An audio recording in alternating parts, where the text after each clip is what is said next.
podcast Viver Bem entrando no ar hoje para falar sobre endometriose. Nós estamos no mês de maio, mês das mães, e a endometriose atrapalha muitas mulheres a realizarem o sonho da maternidade. Por que isso acontece? A gente vai entender hoje e saber mais sobre essa doença com duas profissionais que trabalham diretamente com endometriose, doutora Gleice Aguiar, doutora Aline Maciel. Tudo bom? Prazer receber vocês aqui no nosso podcast Viver Bem. Olá, Ju, obrigada pelo convite para a gente expor, conversar um pouco sobre essa doença tão importante na saúde feminina. É uma ginecologista e uma coloproctologista. O que é que tem a ver coloproctologista com endometriose, Aline? Tudo a ver, até porque muitas vezes é o coloproctologista quem dá o diagnóstico da endometriose. Tem algumas pacientes que têm a queixa bastante evidente na evacuação, tem dor no período menstrual, e aí elas chegam até nós e a gente acaba dando o diagnóstico. E aí é todo um trabalho em conjunto para desvendar esse mistério e solucionar, dar a melhor solução para que a paciente volte a ter um bem-estar. Ótimo. Vamos começar explicando para quem está aí acompanhando esse podcast o que é a endometriose.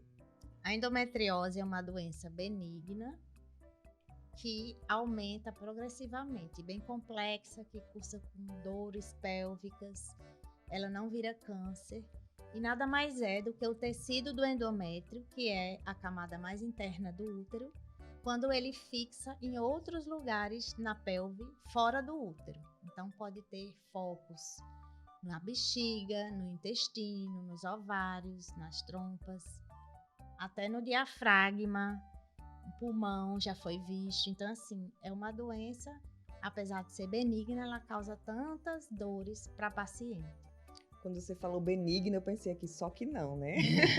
Porque são tantos prejuízos. Vamos falar dos sintomas? Como é que essa mulher ela sabe que ela tem endometriose? Quais são os sinais e sintomas? O principal sinal e sintoma da doença é a dor pélvica. A dor pélvica no período menstrual, normalmente, e que essa dor ela é bem forte, que às vezes pode trazer uma incapacidade dessa paciente de trabalhar, de ir para a escola, de exercer suas atividades comuns. Muitas vezes vão ao pronto-socorro para parar a dor, né? Então a mais comum é a dor pélvica, mas podem aparecer outros sintomas, como dor na relação sexual, constipação, diarreia, dor ao evacuar. Aí que entra, né, nossa equipe multidisciplinar com a coloprocto, a doutora Aline pode falar melhor, que também, às vezes, tem só esse tipo de sintoma e elas procuram primeiro o proctologista. Se a gente for parar para pensar que 10% das mulheres têm endometriose, né, quantos diagnósticos não são esquecidos ou subjugados mesmo? Porque esses sintomas normalmente começam no início da puberdade, né? Logo quando ela começa a menstruar. E vai, como o Gleice disse, vai se agravando, vai piorando a intensidade, até que chega um ponto que ela procura ajuda. E geralmente os sintomas, além da dor do período menstrual, que as mulheres já são acostumadas a aceitar, né, pela vida inteira, tem uns sintomas que não são tão relacionados com esse período, mas que incomodam muito, que é a dor ao evacuar, a própria disúria, né, é aquela sensação que está com infecção urinária, sempre próximo ali do período menstrual.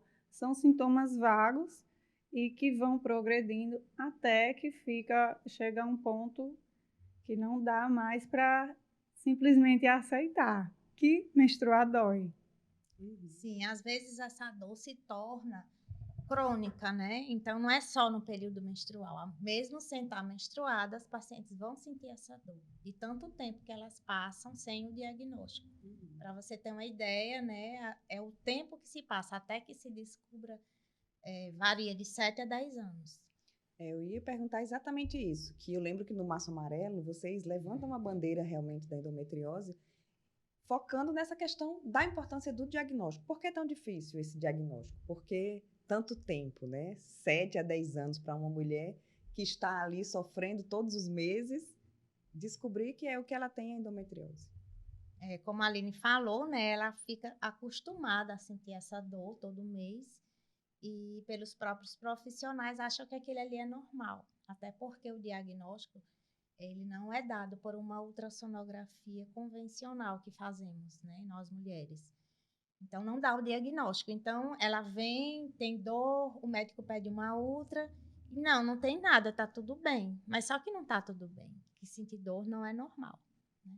E isso vai demorando, ela vai para um profissional, depois vai para outro, vai para outro, isso vai demorando tempo, anos, até que alguém desconfia que essa dor não é normal e vai pedir um exame específico para dar esse diagnóstico. Qual é o exame que dá o diagnóstico da endometriose? Nós pedimos a ressonância magnética da pelve ou uma ultra com preparo intestinal para a pesquisa de endometriose. Ambos têm que ser feitos com um profissional habilitado, de preferência. Muitas vezes, quando a gente fala ultra com preparo intestinal, não é só uma ultra com preparo intestinal, é uma ultra com esse preparo e com um profissional que já tem esse olhar. A mesma coisa a ressonância. Quando a gente solicita a ressonância, a gente já descreve protocolo para endometriose, porque nem todos os profissionais têm esse olhar apurado para achar esses focos que são pequenos, né? Muitas vezes são pequenos e passam batidos. A maioria das pacientes chega com catatal assim, de exames normais, né? E quando a gente vai investigar com o olho mais apurado, é que a gente encontra. E uma coisa que elas não entendem é por que dói para fazer cocô, por que dói para fazer xixi, se o problema é ginecológico. Por quê? Porque a endometriose é uma doença inflamatória, então ela causa toda a inflamação ali naquela região, né? Então, todos os órgãos pélvicos estão bem próximos. Além disso, elas até riem quando eu falo, você imagine jogar um chiclete, né, num local, e quando esse chiclete seca, ele gruda todo mundo que está ali junto. E depois que gruda, muitas vezes não consegue desgrudar, só cortando. Então é a mesma coisa, é como se o reto colasse no útero, a bexiga colasse no útero, muitas vezes pega outras estruturas também, e a paciente se vai ter uma relação, dói no reto, porque mexe, movimenta, né? Se vai urinar, tem aquela ardência, porque está tudo inflamado ali. Então, se for para imaginar que é todo mundo ali junto e misturado, é por isso que a dor tem várias formas. Então, assim, sentiu dor, leva esse questionamento para o médico, mesmo que não seja um médico especialista em endometriose, ele vai ter esse olhar para investigar, mandar para um profissional que tenha essa experiência? Pois é importante que a gente levante essa bandeira, né, sempre, em relação aos médicos que não são especialistas em endometriose. E não esperar tanto tempo, né, para pensar nesse diagnóstico, porque eu já ia reforçar que o diagnóstico ele é clínico normalmente. Então, primeiro o médico tem que pensar, isso aqui pode ser uma endometriose. Então, fazer o exame físico, tudo isso é importante. E fazer o exame complementar de imagem que vai acatar o que você está pensando. O que a gente precisa chamar atenção é justamente não demorar tanto. Então, uma dor que lhe incapacita, que lhe leva ao pronto-socorro, que faz você não conseguir fazer suas atividades todo mês dessa forma, não é normal. Mês de maio, mês das mães. Qual é essa relação da endometriose com a infertilidade? Uma das causas, né, de infertilidade é a endometriose. Então, não é obrigatório, porque ela tem endometriose, ela ser impedida da gravidez. Mas algumas pacientes que possuem têm mais dificuldade.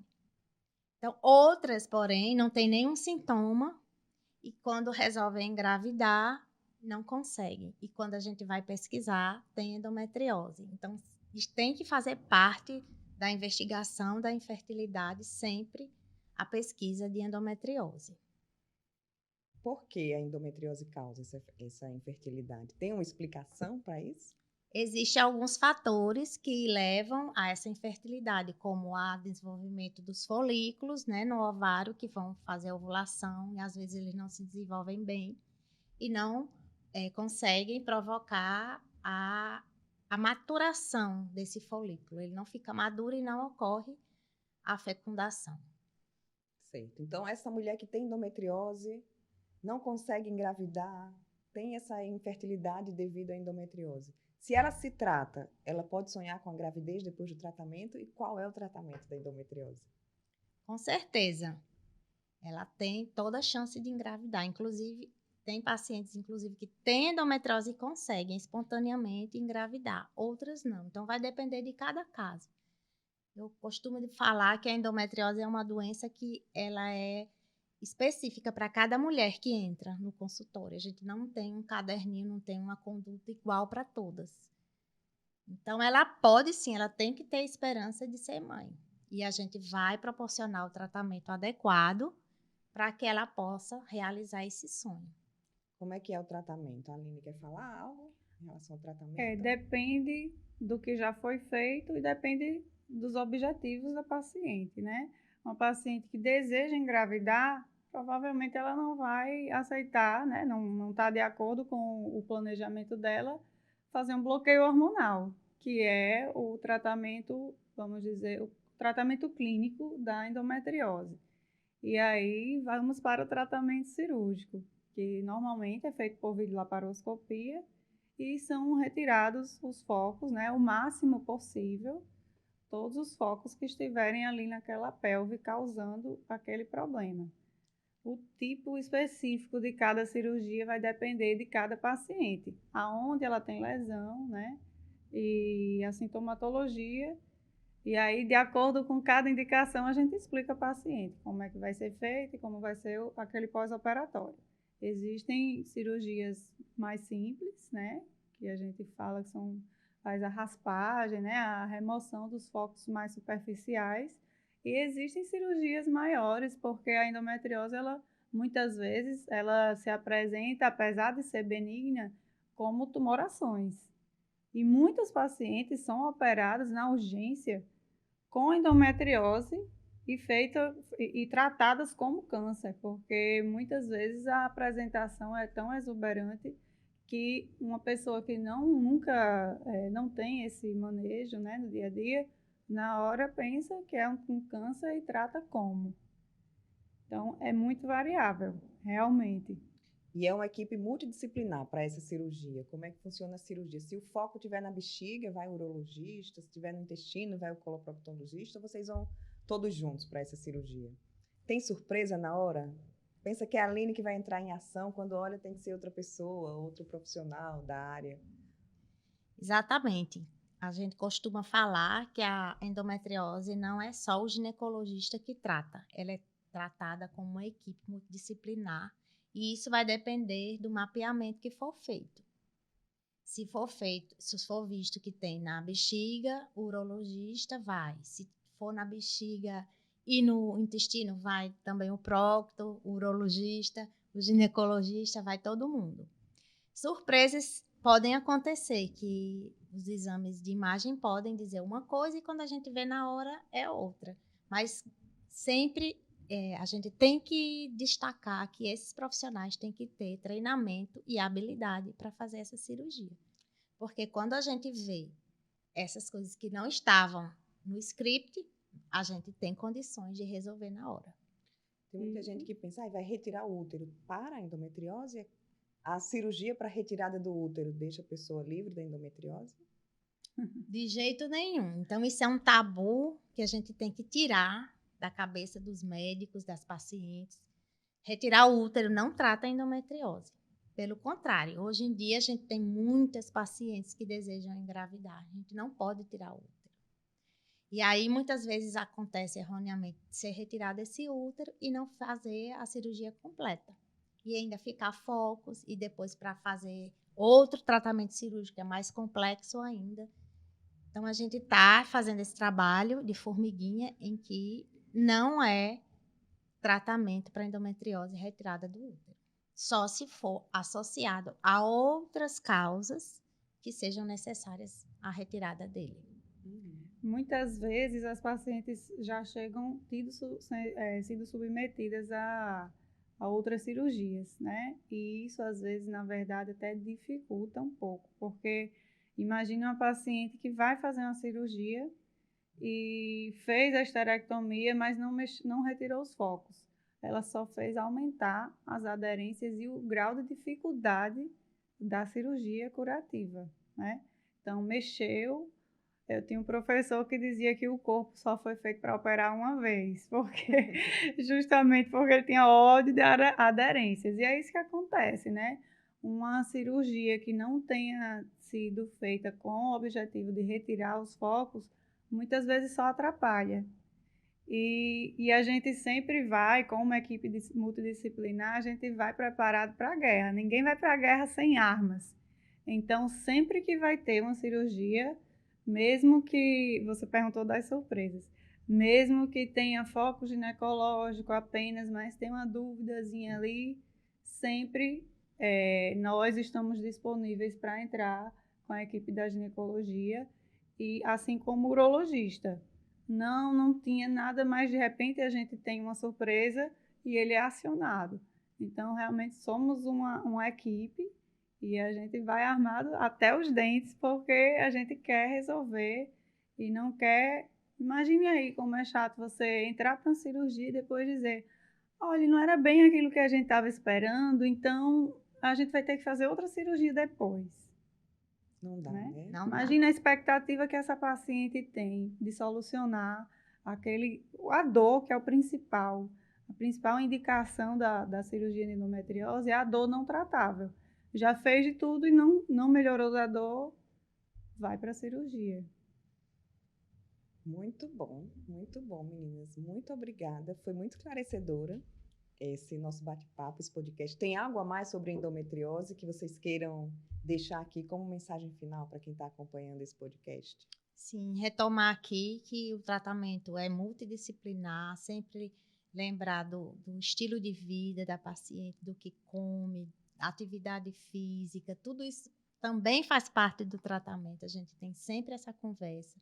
Então, a gente tem a fisioterapia pélvica também, que lança a mão para diminuir a dor. Então, assim, é um leque de oportunidade, de opções para que ela não tenha dor. Nosso objetivo é melhorar a qualidade de vida dela e dizer a ela que sentir dor não é normal. Tem que procurar ajuda de um médico, mesmo que não seja especialista, mas que não é normal sentir dor. E outra coisa que eu acho muito importante é que essas mulheres, elas são solitárias na sua dor. Ninguém é capaz de sentir a dor do outro, né? Então, quando se tem o diagnóstico de endometriose, é muito importante que o acompanhante, o companheiro, ou a família, alguém que está convivendo com aquela mulher, participe de todo o processo.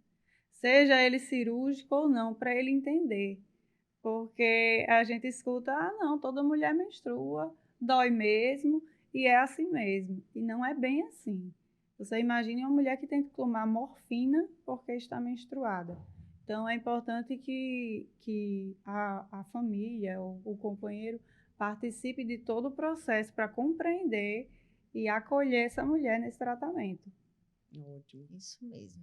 Como nós estamos no mês das mães, eu queria só terminar, porque é bom a gente mostrar para as mulheres que estão acompanhando que existe solução, que existem casos, que existem mulheres que, como você que está assistindo aqui, tem endometriose, não conseguiu engravidar, que realizaram esse sonho. Tem alguns exemplos, alguns casos aqui que vocês possam trazer para a gente encerrar esse podcast com essa mensagem de otimismo e plantar aí nessa mulher que está assistindo, que já deve estar até sem esperança, né? Já não tem mais esperança de que vai realizar esse sonho de ser mãe, que ela pode continuar sonhando.